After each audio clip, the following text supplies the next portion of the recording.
in psychology, and I was a school psychologist for 30 years for the Los Angeles Unified School District.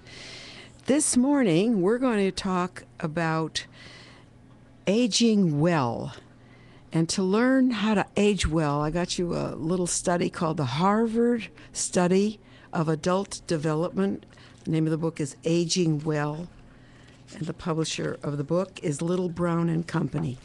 We're going to learn a little bit about that, and we're going to think about Betty Ford in context of aging well, because Betty Ford did, at the end of her life, contribute to society in a very feminine way to help other people.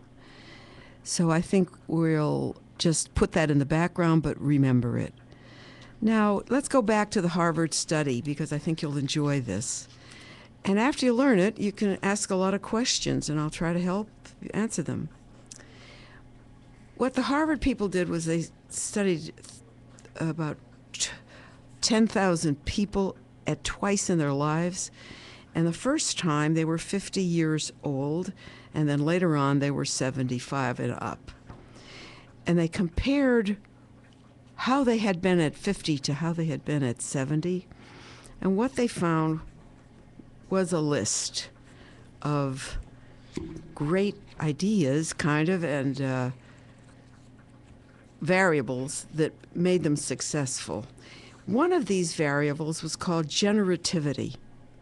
Generativity is the task of passing down to the next generation the values of the generation that is doing the passing. So it is in a relationship with the younger generation where someone cares for the youngster person, the one younger than oneself, or the nation younger than one's nation that is coming up, which is what Betty Ford did, and respects the autonomy of others.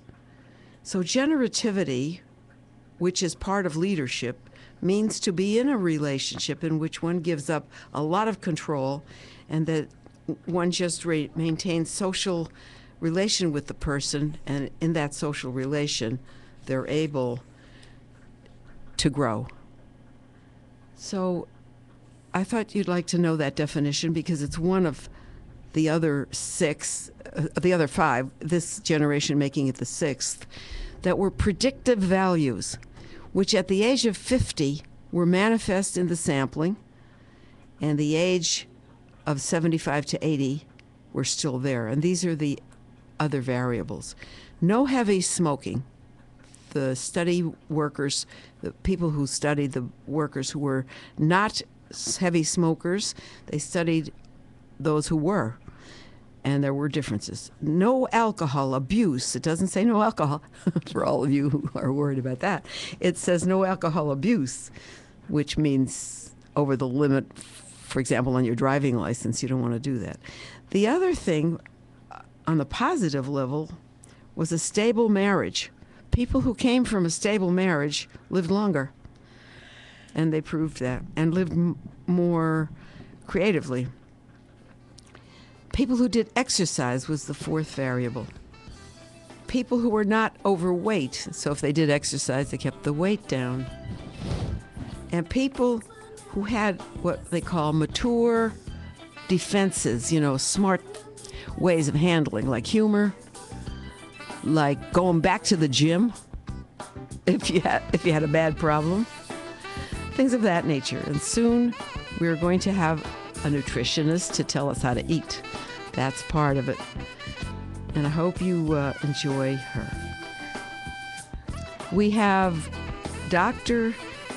Peters, Jean Peters, coming up, and she will give you some insight that I had never heard about what to eat. Thank you for listening to Silver Moments with Marcia, Baltimore. CRN travelers, relax at the beautiful Fountain Grove Inn and Conference Center in Santa Rosa, California. Come to quality and come to luxury. Experience the newly renovated guest rooms. They're generously sized and they're decorated in the Tuscan tradition. They have great, incredible pillow-top mattresses, luxurious linens, and down-filled comforters. The Fountain Grove Inn also offers complimentary Wi-Fi and internet access. There's warm cookies and coffee every evening in the hotel lobby, and you can visit the newly remodeled Equus Restaurant and Equus Lounge with its new wine bar. It's the ideal place to relax and enjoy a glass of wine and watch our What's Cooking on Wine show on CRN with host Larry Van Alst on Wednesdays. It's the Fountain Grove Inn, Hotel, and Conference Center located in the heart of Sonoma wine country.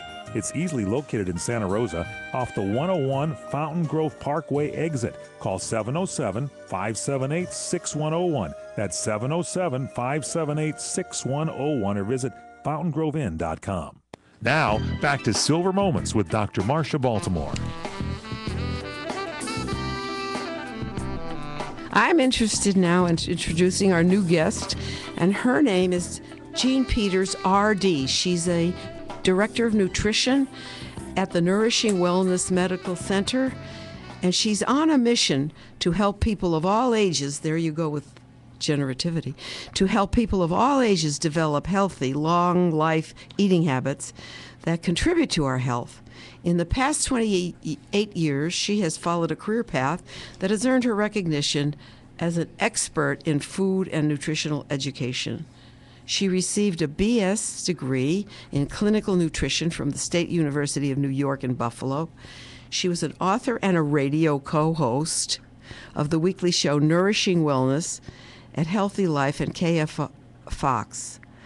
She's also a former nutritionist, listen to this, for the Kings hockey team, the LA Kings. That's a lot of guys to feed, Dr. Peters, and to feed well.